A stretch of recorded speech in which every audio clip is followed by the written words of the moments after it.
Narinig mo na ba ang salitang "No man is an island"? Ibig sabihin nito ay walang sino man ang maaaring mabuhay na nag-iisa. Real or pake? Real. Real na real. Bakit naman kaya? Noong pa man, madalas na nating napapanood ang mga popular na palabas gaya na lamang nila Naruto, Sasuke, and Sakura. Mugiwara Pirates nila Luffy. At ang avatar nila Aang. Lahat sila ay may kanya-kanyang pangangailangan at pinapalakas nito ang pakikipag-ugnayan natin tungo sa tinatawag na pakikipagkaibigan na may pagmamahal at pagpapahalaga. At hindi nga nakapagtataka na ipinapakita natin ang tinatawag na pagmamahal at ang tinatawag na pagpapahalaga sa ating mga kaibigan. Tama ka dyan! Ayon kay Cuberos 2020, ang pakikipagkaibigan daw ay hindi basta-basta nahanap. Totoo yan, para ka lamang gumagamit ng isang treasure king, pero kailangan mo magsumikap at sa lahat ng pagkakataon para makamit ang tinatawag na reward. At ang reward na yun ay kakaiba at maaaring papaguhin nito ang iyong buhay gaya na lamang sa pakikipagkaibigan na kinakailangan ng matinding pag-uunawaan at higit sa lahat pare-pareho kayo ng personalidad, mahirap man hanapin pero sobrang sulit nito. Dagdag pa nito, hindi maaaring pagkakita mo sa isang tao ay mararamdaman mo na magiging malapit kayo sa isa't isa. Hindi yung nagkatitigan kayo ng mga mata ay malalaman nyo na magiging malapit na kayo sa isa't isa. Hindi ganon. Ito ay kinakailangan ng magagandang mga karanasan tungo sa maayos na pakikipag-ugnayan. At sa huli, dumadaan ito sa isang mahaba at masalimuot na proseso. Well, nagsisilbi itong paalala na hindi kailangan 24/7 kayo nagkikita. Kailangan nyo malaman na may darating ang panahon na may pagdadaanan pa rin kayong mga magaganda at hindi pagkakaunawaan. Kaya, maging matatag lamang.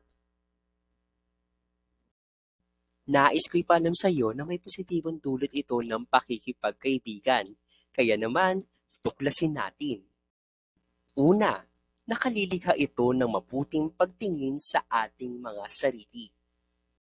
Pinapataas nito ang kumpiyansa natin sa ating mga sarili kaya motivated tayo at inspired tayong gawin ng mga bagay-bagay. Kaya ginagawa natin ito dahil sa tinatawag na salitang suporta.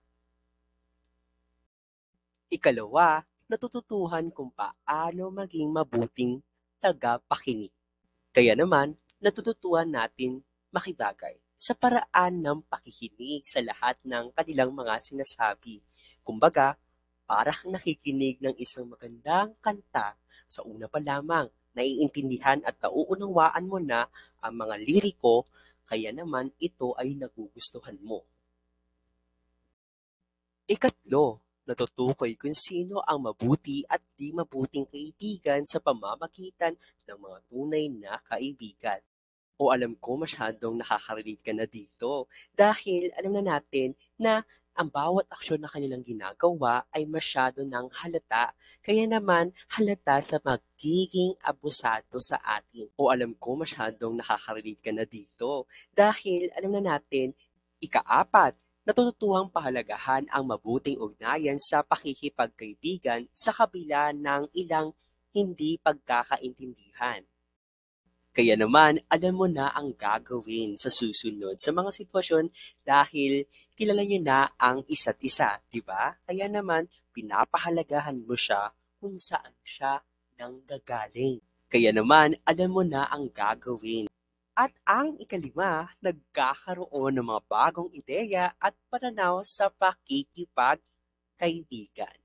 Dahil sa kanilang mga impluwensya ng ating mga kaibigan, mas lumalawak ang pagkatuto natin sa ating mga buhay, sa mga magagandang baon na ating mga natututunan. Dahil rito, mas pinapaigting nito ang ating koneksyon sa kanila at mas nagkakaroon ng magandang samahan ang ating pakikipag-ugnayan sa ating mga kaibigan.